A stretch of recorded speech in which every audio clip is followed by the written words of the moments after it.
I want to share my perspective on femininity and masculinity and how those two relate to creativity. And the reason is I see so much confusion about this.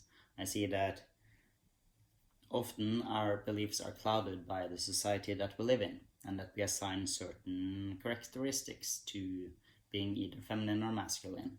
And I'm not talking about womanly or manly. We're way beyond that. We all know that everyone has both. We're talking about is being gentle, let's say. Feminine is being creative, feminine. Let's start with what femininity actually is. It's yin. Purely mechanically, it's yin, it's inwards, it's in. And masculinity is yang, it's out. So, let's say I'm a dancer. So, when I move, is moving yin or yang? Well, the movement itself, it's actually yang. All movement is yang.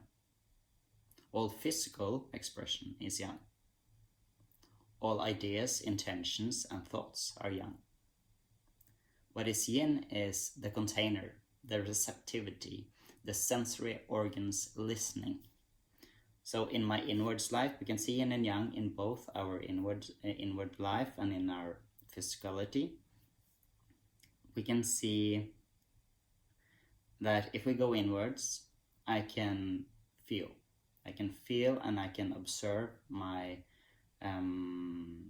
feelings, I can observe my ideas, I can observe my intentions.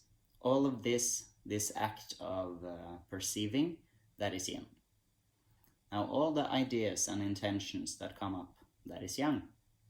And when I decide to actually act upon them and move and create and be physical, that is yang.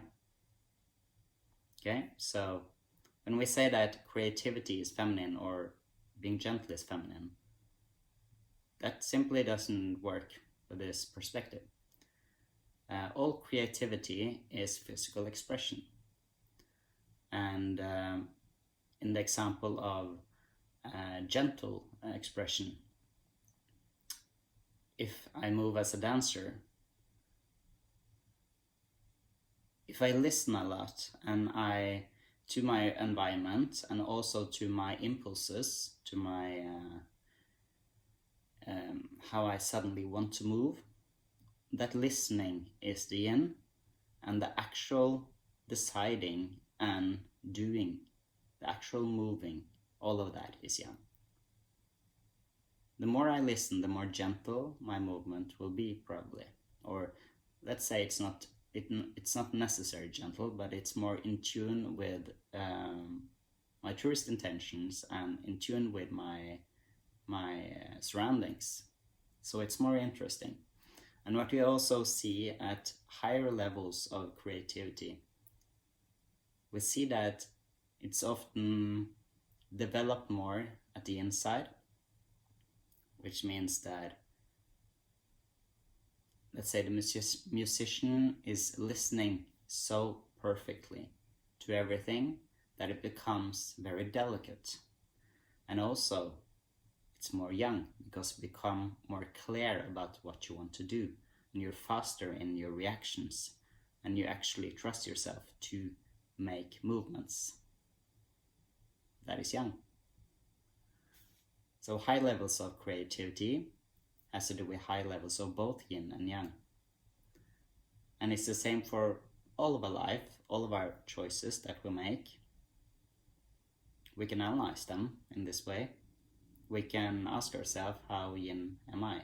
How receptive am I? How observant am I? Am I really listening to my intentions, what I truly want? Am I listening to my spontaneous impulses? And am I trusting myself? Am I moving forward with things? Am I acting? Am I doing? Am I allowing things to move?